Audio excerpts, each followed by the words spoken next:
introduce Professor Dr. Sanjay Ghosh, Kumar Ghosh, Professor and former Head of the Department of Civil Engineering, IIT Roorkee, did his BE Civil Engineering and ME in Civil Engineering from IIT Roorkee. At that time, it was University of Roorkee in the year 1980 and 1982 respectively. Thereafter, he did his PhD in civil engineering under Commonwealth Scholarship from University of Strathclyde, Glasgow during 1981 to 1991. He joined the Faculty of Civil Engineering at Roorkee in July 1982 and has been actively involved in teaching and research. He has executed 14 research projects funded by various government agencies both in India and abroad. He has published 134 journal papers and 108 conference papers, written 2 books and 5 book chapters. He has guided 25 PhDs and presently 8 are in progress. He has 2 patents granted by UK Patent Office for his work on enhanced power potential capacity and enhanced flight time of drone in mountainous region, especially during disaster time. For his contribution in remote sensing and GIS, he was awarded the highest award in his area, Satish Diwan Award 2021, by the Indian Society of Remote Sensing. Further, he has been awarded with the Gold Medal for the Best BE Engineering Project in 1980. Commonwealth Scholarship for Higher Studies by British Council from 1981 to 91. Vijay Shri Award in 2001, Glory of India Gold Medal in 2002, Indira Gandhi Shiromani Award for Excellence in Research and Teaching in 2008.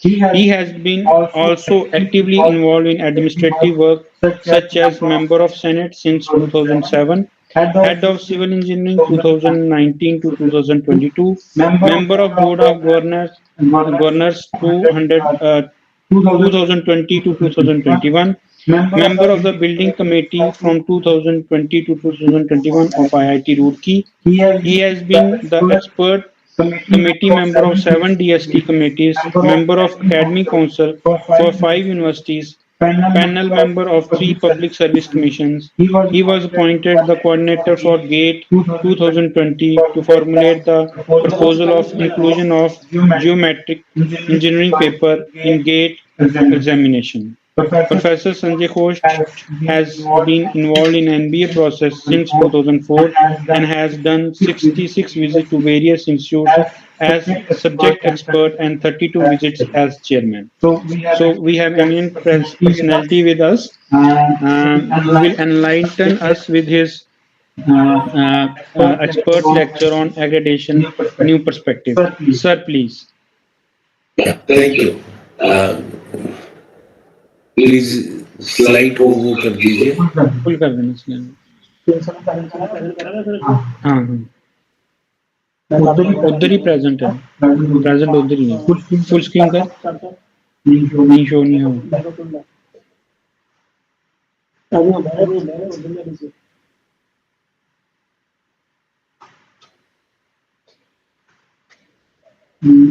Next move करके देखिए।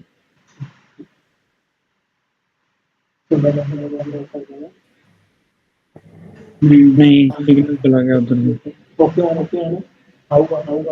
Signal देख, share वो देखो अपना internet connection.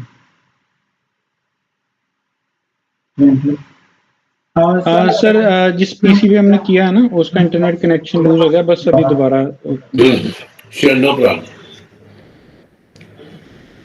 खत्म करा share नहीं थे।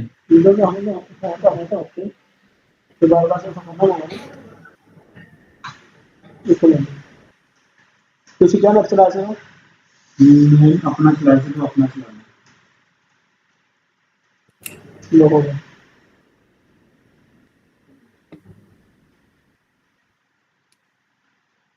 Share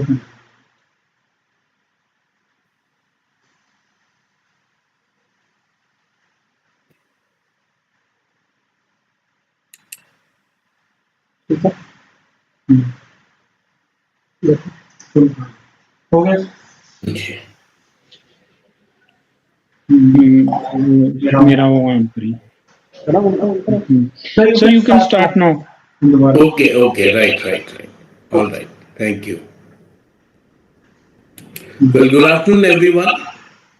First of all, I express my thanks to Sant Longowal Institute of Engineering and Technology for giving me this opportunity to share my views on the accreditation process, our FDV program, which has been conducted by this institute.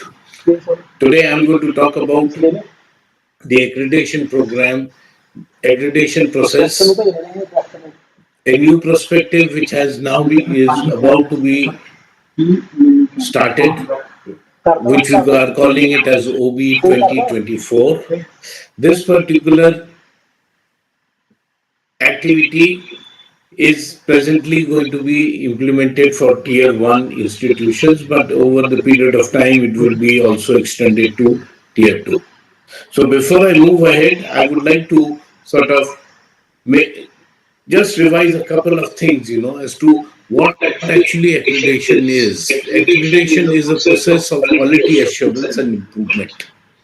And this actually helps the institution to certify that their program has met certain standards which have been. So by having accreditation process universally promotes and recognizes the excellence in technical education in colleges and universities through continuous quality improvement. So this is monitored over a period of time. Accreditation over a period of time. Accreditation forms a tool for all the stakeholders to monitor, assess, and evaluate the standards and the quality of education imparted by a college, university, or other institution of higher learning. Next, please. So, what are the benefits that we are going to get? The benefits are that this supports and advises the technical institutions in the maintenance and enhancement of their quality of provision. It provides confidence and assurance on quality to various stakeholders, including students. Quality to various stakeholders, including students. It also provides assurance of the good standing of an institution to government departments and other interested bodies. And also it enables an institution to proudly state that voluntarily accepted independent inspection and has satisfied all the requirements of a satisfactory operation and maintenance of quality in education. These are becoming very important in the present day context. When we look at the significance of the accreditation, it highlights the highest quality education which is available. It strengthens the consumer confidence, the employer's value, the degree of an accredited program, which is very good as it allows employment facilities, placement facilities are enhanced by this. It helps to identify where the strengths, weaknesses, and the opportunities are existing and how to improve upon them. One of the advantages of accreditation is that it gives a new sense of direction, identity, and targets. It also portrays a sense of accountability to the public, commitment to excellence, and continuous quality improvement. Next slide, please. Benefits to the institution. What does the institution benefit out of accreditation? Well, it helps to identify the gaps. It gives a signal that there's eminence to all the other institutions and departments and interested parties. Naturally, it also boosts the confidence of all the stakeholders involved, and it provides a platform to attract capable students globally. Next, please.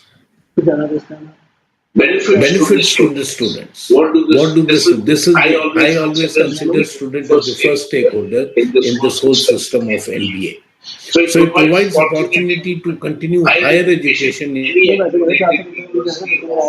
countries that have signed the any Washington accredited on on an equal footing.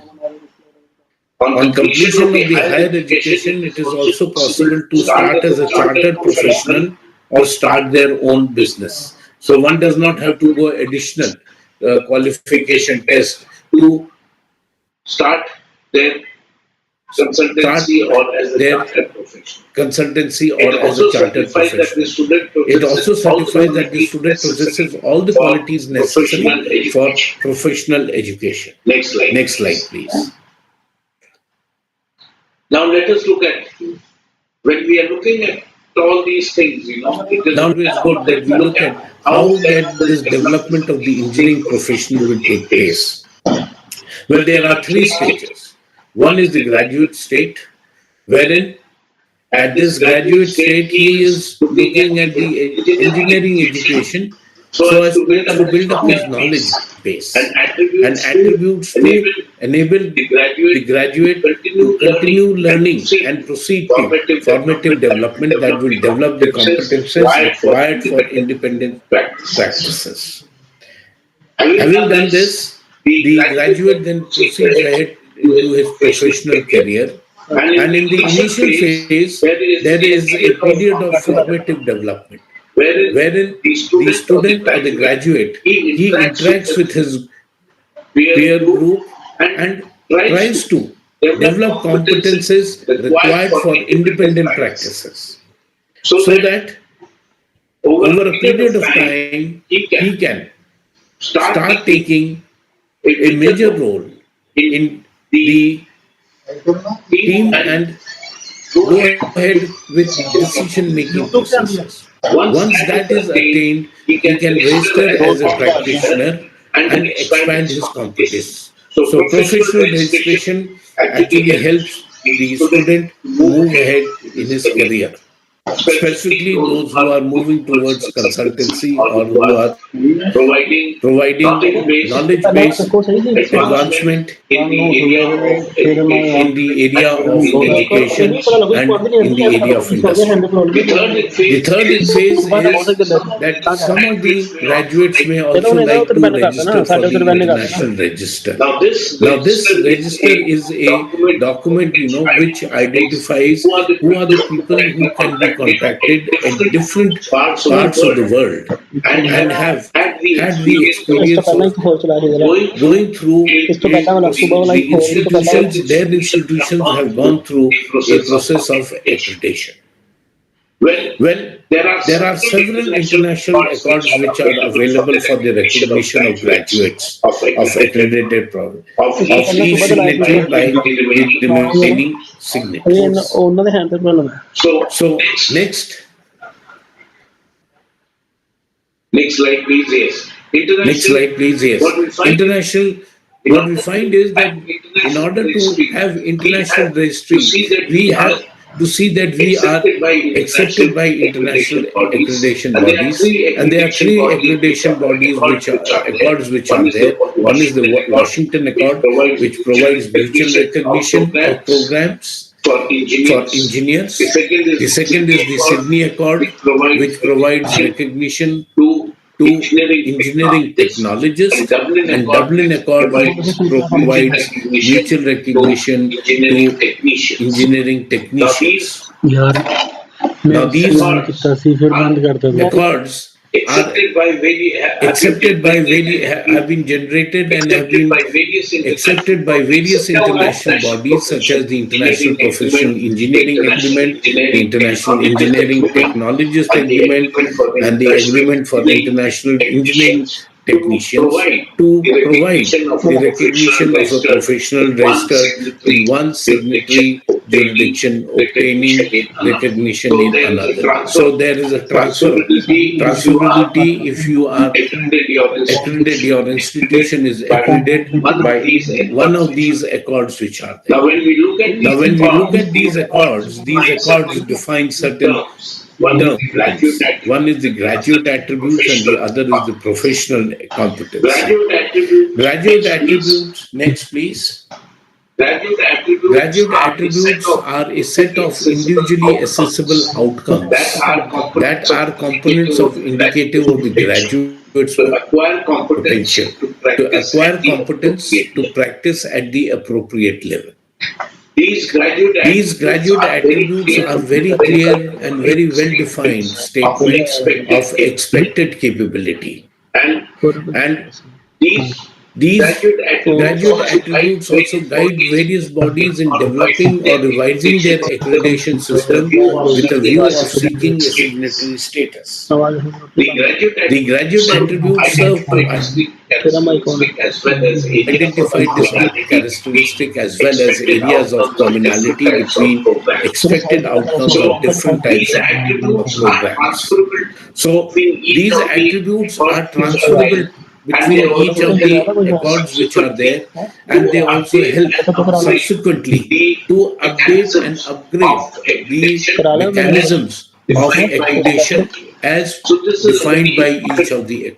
So aspect this is a very which important one must aspect know which as one a must know engineer as or a as an engineer institution or as to as an what are the institution as to what attributes are that the they need to develop. attributes that they need to develop. The next The component next is the component is the professional professional competence. Well, this competence. is the Well, point this at is which the the student point wherein has the actually student gone has out of the actually gone out of the but based on institution, what but based on he has what learned from he his has learned from his institution, which is an accredited he one, then he creates then a creates record of a the record of the competence elements of the required for competence required performance for and that the professional is performance, expected to be able and to that the demonstrate professional a is holistic way expected of to be staging able to of demonstrate attainment a of holistic registration. way of staging of So in a attainment of way we can registration. say professional So, in a competence way, can we be can say described as professional using a competence set of can be described attributes as using a set of corresponding largely to attributes. graduate attributes but with different emphasis. So here, what we are looking at, whatever be the graduate attributes which the student has been assessed with, they are translated into professional competence to see how he can now apply himself to problem solving. Next slide, please. Next slide, please. Well, when we Well, are looking at the when we are graduate looking at the attributes and the graduate professional attributes and the competence, professional let competence, us let us have a view of have a view the of what are the the what are graduate the attributes graduate and attributes professional and professional competence profile. competence These are profile. known These as are known as GAPC. GAPC. And they have been And they have the been basis the on the basis basis on of the which basis of the which various the various accords have accords been have been identified and what identified, and Washington Accord Washington Accord recognizes the need recognizes the to need describe to the describe attributes the of attributes of graduate a graduate, which is which is has been given has the been given the Washington Accord Washington Accord accredited. accredited program. Up till now, there have been 4 versions of the GAPC which have been formulated. Till now, the NBA has been following GAPC version 3.0. But in the new setup into go into GAPC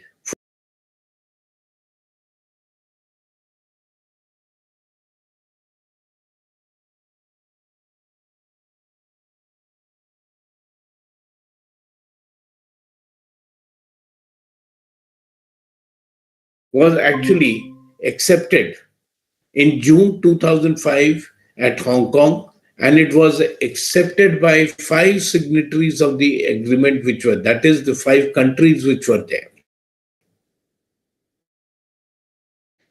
Now, this was a single process which was agreed to develop 3 sets of graduate attributes and 3 professional competence profiles. So it was a very restricted version of GAPC. Subsequently, the next version was introduced in the year 2009, and in this particular were identified.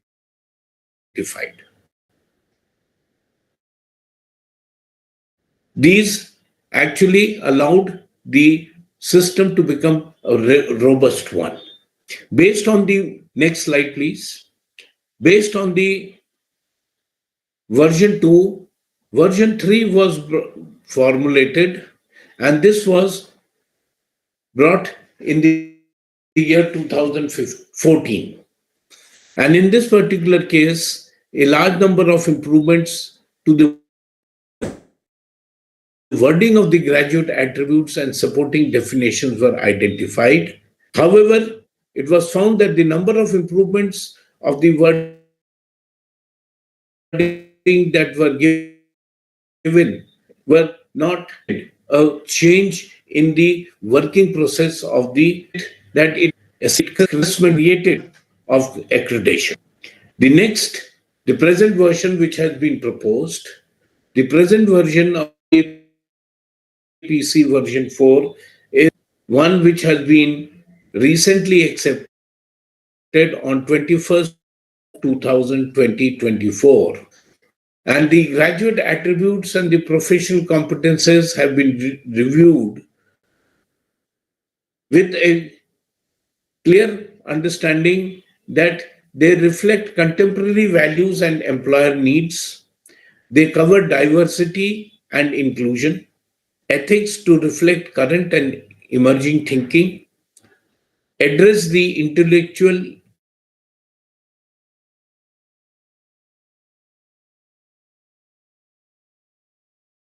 decision making. It also tries to consider the how the engineering professionals are equipped for the future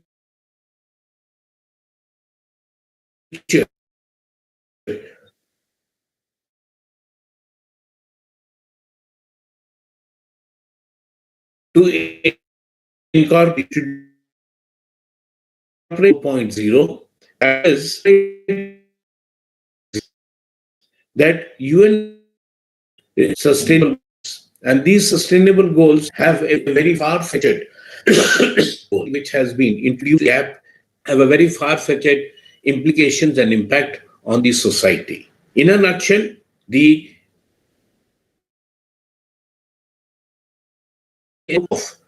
or elimination of poverty and hunger by the year 2030.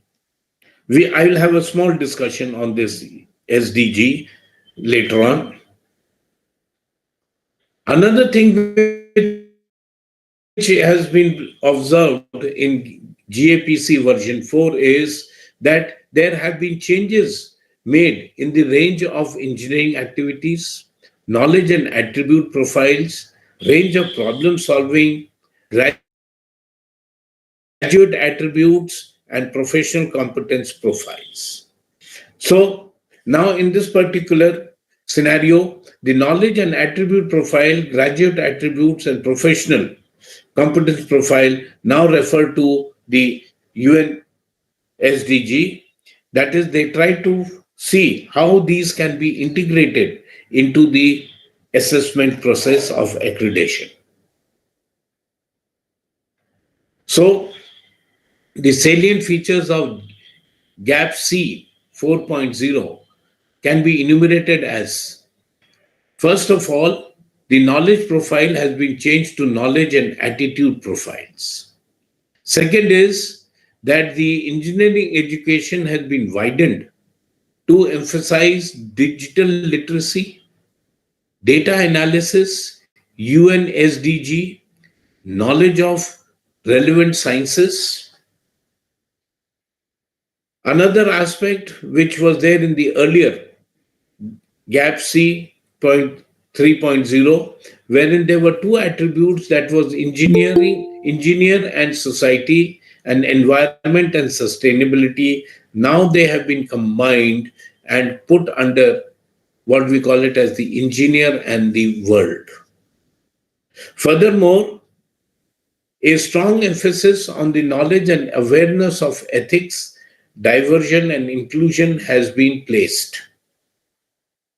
And the very crucial aspect of this GAP-C 4.0 is critical thinking, innovation, emerging technologies, and lifelong learning requirements.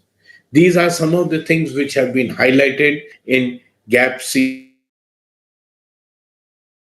4.0. Just a few words on the sustainable development goals, because this has now will become a very important aspect in the assessment process, the document of assessment. So this was introduced in the year 2015, and the basic aim is to end poverty, protect the planet, and ensure that by 2030 all people enjoy peace and prosperity. In order to achieve this, 17 SDGs have been integrated to recognize action in one area will affect the outcomes in the other. So they are all interlinked, and that the development must balance the socio economical and environmental sustainabilities. Countries that have committed to prioritize progress for those who are furthest behind. So SDGs are defined to end poverty, hunger, AIDS, and discrimination against women and girls. So the creativity, know-how, technology, and financial resources from all the society is necessary to achieve the SDGs in every context. The next two slides that I will come basically highlight, they provide what are the goals that are there. There are 17 goals, and what is the brief description of these each goals, and what are their full descriptions of the SDGs. So some of the important ones are no poverty, zero hunger, good health and well-being, quality education, gender equality, clean water and sanitation, affordable and clean energy, decent work and economic growth, industry, innovation, and infrastructure. Next slide, please. Then reduce inequality, sustainable cities and communities, responsible consumption of production, climate changes, life below water, life on land, peace, justice, and strong institution and partnership for goals. So these are the 17 goals which are linked with each other, and they involve the upliftment of the people who are not having the all facilities which will give them a quality life. It is expected that this particular mission to be achieved by the year 2030. So this particular slide gives the iconic view of the sustainable goals which are there. Now from here I move over to the next part, and that is what is the comparison between GAP C4 and GAP C3.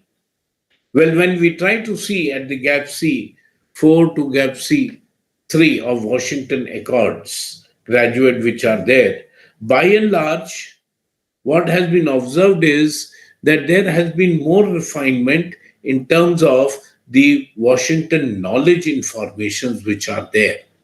And emphasis has been put towards mathematics, natural science, and computing, and engineering specializations. Further, there have been a strong emphasis on the creative solutions for complex engineering problem. Earlier, this was just designing of solutions. Here, now it is to design creative solutions for complex and design systems, components, or processes to meet identified specific needs. So it has changed the outlook as to how the solutions have to be brought about. Next slide, please. And as we go through this, what we find is that there have been some more very important changes which have been brought up, and that is introduction of of appropriate technologies, recognizing the limitations which are there, and then providing a solution to the problem that a particular person needs to provide. So usage of modern tools with the level of understanding has been brought up in Washington Accord GAPC4 in the Washington Accord. Next slide, please.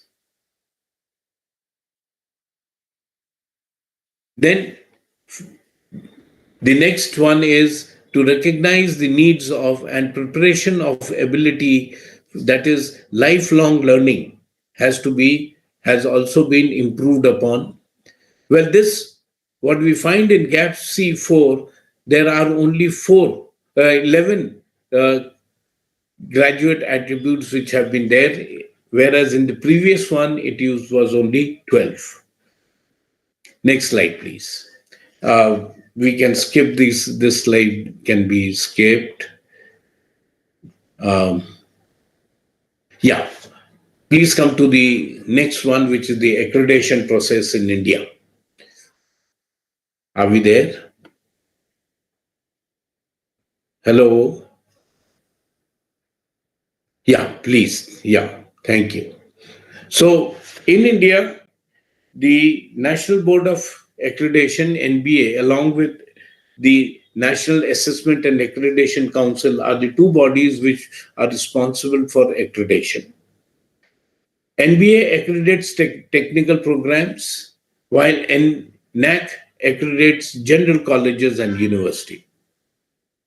NBA is a full member of the Washington Accord, and the Washington Accord, earlier it joined as a supplementary member in the year 2007 and became a permanent member in the year 2014. Next slide, please. So this particular slide dwells into the salient features of the Washington Accord. Well, Washington Accord started with 6 signatories in the year 1998, and now it has grown into a conglomerate of 28 countries which are a part of it. Apart from this, the Washington Accord gained its momentum when the European Union joined the Washington Accord, thereby expanding a much more larger gamut of institutions which follow a same universal accreditation process. Well, as I've said, on 21st June, this this date is in 2023, it was introduced as OB 2024, and it is first being implemented for tier 1 institutions, but a similar process would be implemented for tier 2 by the coming of July 2025. It is expected to be launched by that time. So it would be. Sir, are we connecting with the slides, or there is some mismatch? No, I skipped some slides. At present, the slide which I'm at OB 2024. आगे करो sir, एक minute sir, आगे करो, आगे. नहीं आगे चलिए आगे. Yes, please skip, please. This I've already discussed. Yes, sir. नहीं ये तो आप पीछे जा रहे हो आप. You're going back. You come. Yes, please. Yes, हाँ जी सर. आगे सर, आगे. Please go down. Please go down. और सर, आगे हाँ चलो. Yeah, I was discussing the Washington Accord, and here this is OB 2024. All right. Okay. Next. So next, or it's okay? Yes. The next slide, please show.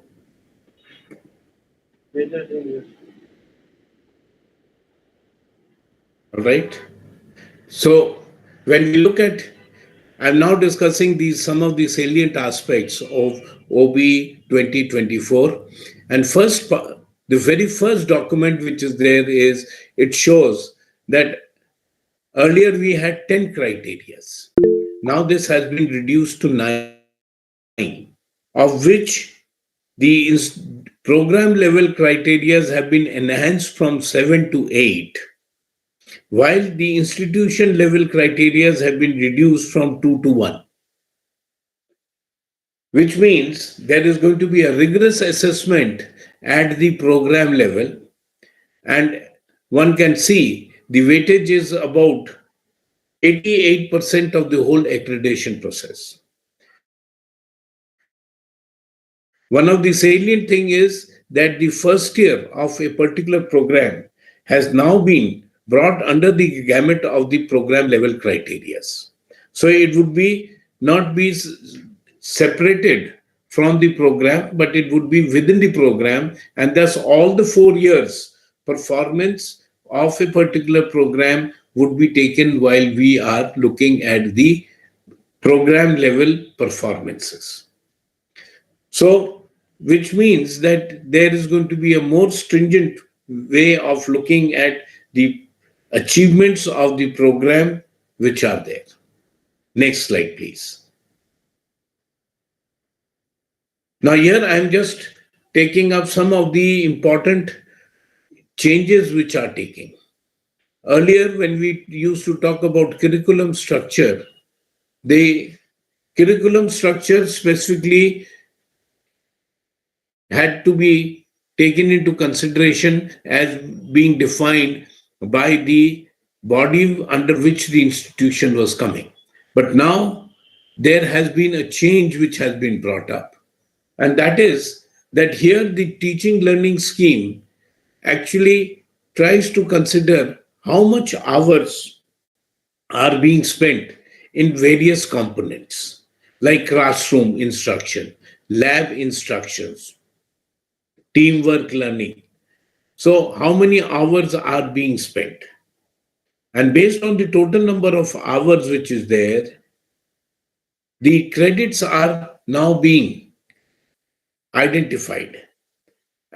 For every 30 hour of learning in a particular course, 1 credit is assigned. So if you see here, C++ language, which had 120 hours, it has been given 4 credits, whereas chemistry lab, which only had about 60 hours of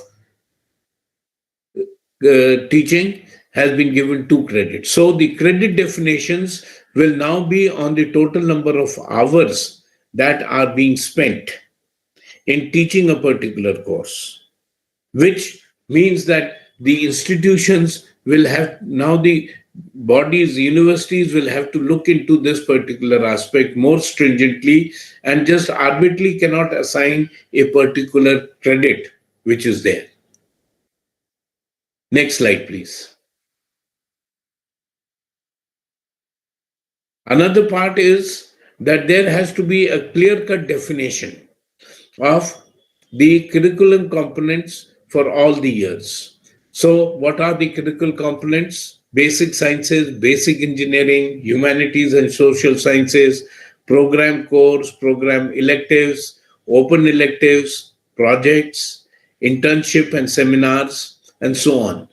Earlier, many of these components were not there in the previous GAPS C 3.0, on the basis of which the accreditation was being done. So this is going to be a change which is going to come, and based on this, the total number of credits earned by the students will be. So the number of hours of engagement in teaching a particular course or in a particular program for all the 4 years will highlight the total number of credits that have been earned. Next slide, please. Another new thing which has been introduced, and that is definition of the strategies of education reforms. So how does the institution look at a particular course curriculum, and how do they design their course curriculum to be multidisciplinary linked, or it should be interdisciplinary linked programs which are there. So they must have a action plan to outline what sort of reforms the time which is there. So this is a new thing which has been introduced at this particular point of time. Next slide, please. Another thing which has been brought up, and that is quality projects, what we call it, quality of students capstone project. Earlier, there was very little weightage of the students' projects which were there. So, in the outcome based teaching learning process, 25 marks have been assigned to the students' capstone project, which is there that they are doing. The project that generally the students are doing in their fourth year. So, this is going to be measured in terms of considering factors including but not limited to environment, sustainability, safety, cost, type of project, and the standards which are there. So, this is a new thing which the institutions will have to look forward to, that when assigning BTech projects to the undergrad student, the idea is that these projects must have some semblance of utility.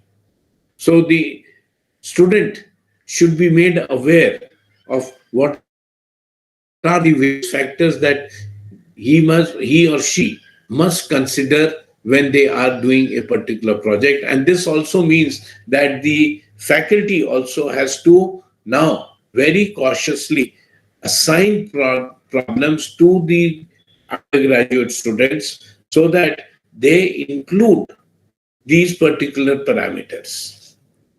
Next slide, please. These are some other facets which have been added in the outcome-based teaching learning process which we are having. 2.3, which is the internship and industrial training. Earlier, there was no weightage for this. Now we are having a weightage provided, which are there. And this will have to be correlated to POs and PSOs. Similarly, seminars and mini and micro projects will also have to be carried out by the students so that they can continuously develop their skills.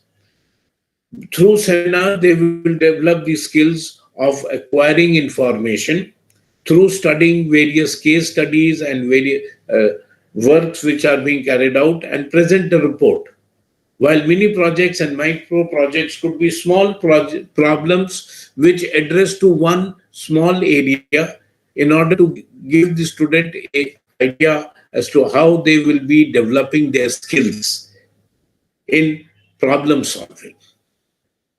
Then another aspect which has been added is, and that is case studies and real life examples.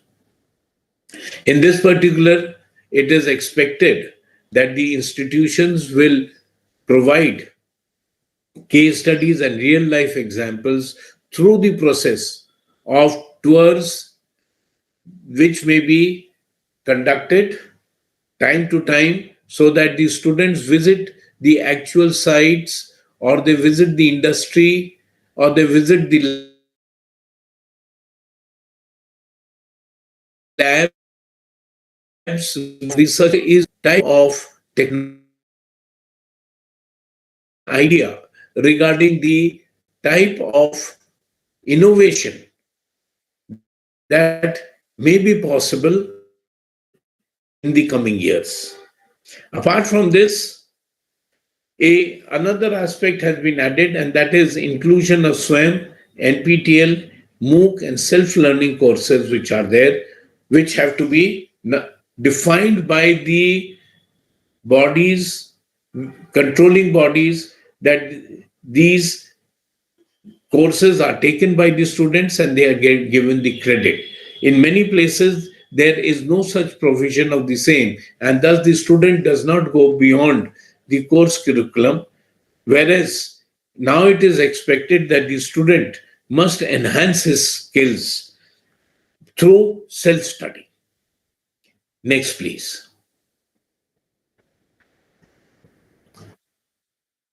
Another thing which is to be taken into consideration is the solving complex engineering problems incorporating the sustainable goals. I had just now discussed about the 17 sustainable goals which are there. So the student has to understand how complex engineering problems have to be solved in order to meet the needs and requirements of the sustainable goals which have been defined. This is important in the sense that subsequently the correlation between the sustainable goals and the subjects that are being taught, they also have to be identified.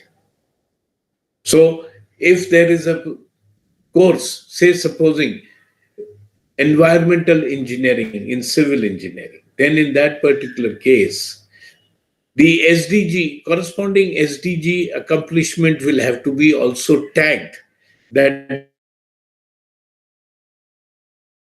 this particular SDG, that is clean water, SDG is being tagged. So this one will have to have a very good knowledge about the SDGs and how they are being achieved by different courses which the student is going, so that he gets an idea as to how these SDGs are to be achieved through problem solving. Another thing which is there is the steps taken for enhancing industry institute partnership. So this is another aspect which has to be now has been given more larger emphasis so that it can be taken up in a bigger way. Next slide, please. In criteria 3, the outcome based assessment, there has been introduction of evaluation of lab work and workshop as a continuous process. And this earlier was not in the earlier assessment process. Similarly, evaluation of industrial training and internship, this also has been incorporated into the, so that the students have the capability of acquiring skills through visiting actual locations where a particular task is being carried out. Next slide, please. Another thing which has been now proposed, and that is evaluations of the projects. So here, a detailed rubrics of the learnings which are there and linking it with POs and PSOs have to be done in order to see whether the attainment of a particular course has been done or not. And so for this, the institutions will have to keep the course files ready for evaluation as and when the visit is taking place. And as I was saying, that the courses that will be taught to the students, they have to have the evidence of addressing the sustainable development goals, and how they are linking to the SDGs, the UN SDGs that have been defined. Next, please.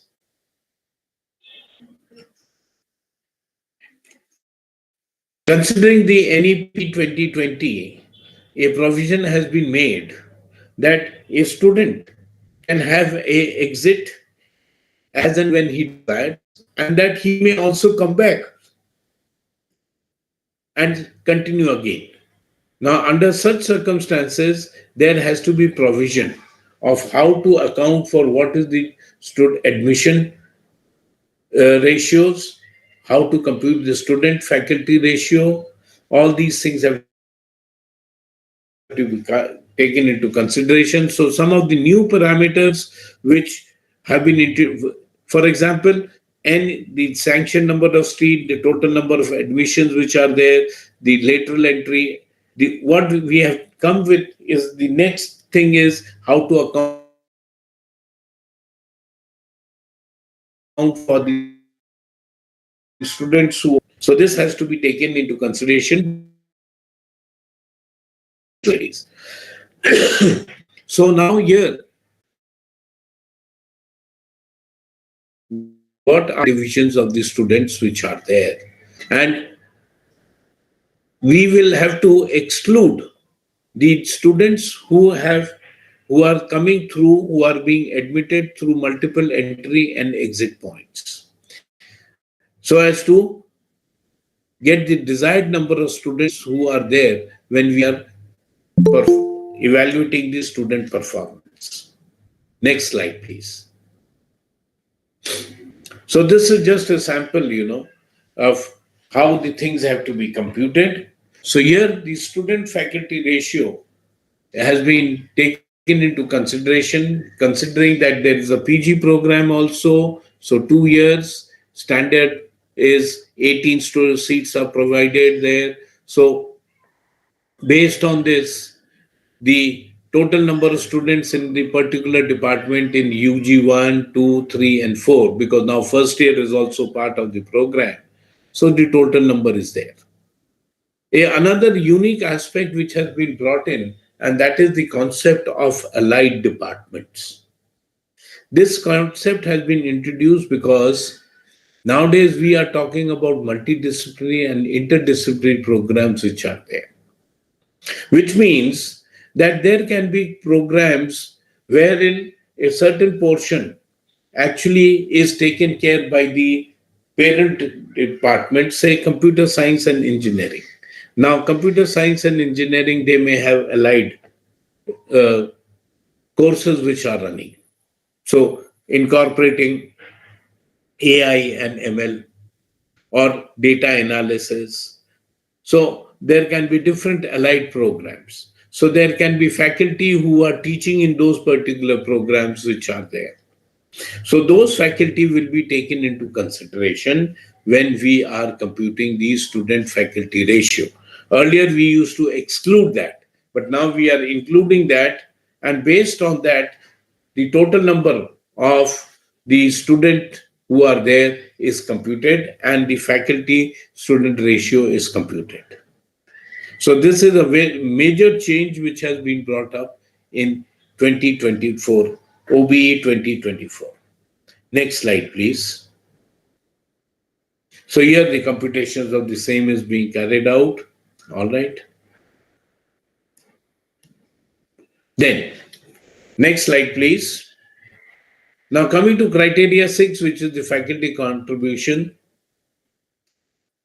During various visits to various institutions, there were many times faculty or the institutions would say that we spent a significant amount of time on student internship and training and collaboration with industry, but there is very little uh, emphasis on these particular activity.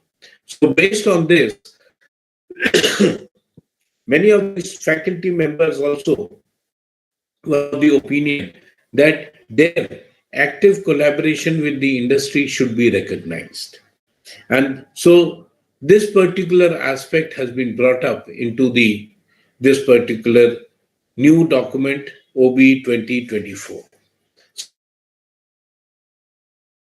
So based on this, the faculty members will be able to identify or may be able to record their contributions in these type of activities. Next slide, please. So with this, I can now summarize some of the important changes which we may take into considerations. Alignment of knowledge profiles for the measurement of outcomes. This is one change which is very important and has to be taken into consideration. Complex engineering problems or activities as per the definition of various engineering bodies should be considered. Also, while we are solving complex engineering problems, the sustainability issues must also be addressed or considered into the process of problem solving. Then, development of measurement tools or rubrics for labs, projects, seminars have been meticulously targeted with the corresponding POs. To identify the courses which can be used to address SDGs, impart apart from project, keep a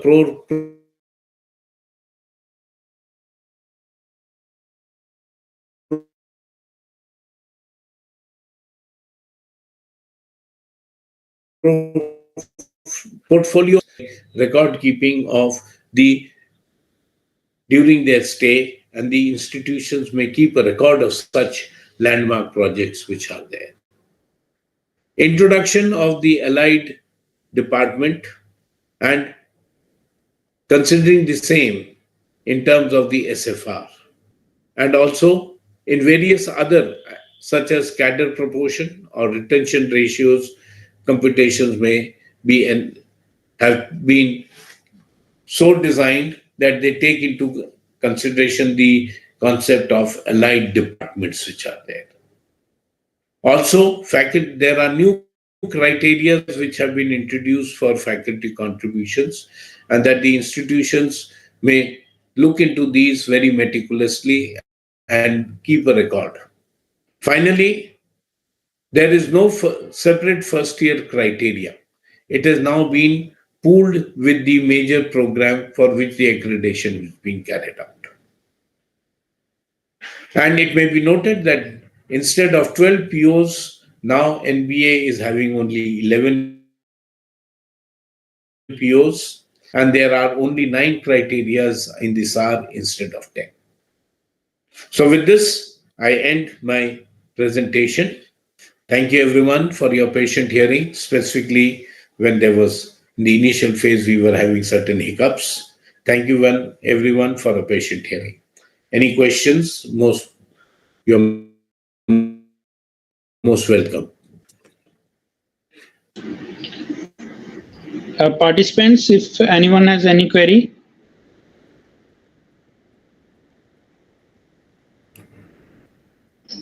Hello. Thank you, sir. Hello, sir. I'm audible. Yes, I can hear you. Okay. Thank you, sir, for your presentation and giving insight about this OBE and all detail you have given us. This is needed whenever some NBNAC team comes in any institute. So I think participants will be feeling valuable by adding these information to them. Thank you, sir. Thank you, sir, for and giving your nice expertise. Okay, thank you. Namaskar. Thank you, sir. Participants, so today's session is over here now, third session, and we will see you tomorrow with our next topic as outcome-based education as per NEP 2020 will be delivered by Dr. Gagan Priya from NIT Kurukshetra, Haryana. So we will that will start at 10 a.m. and I request you all to join at 9:50. Thank you all. Thank you, sir. Thank you again, sir.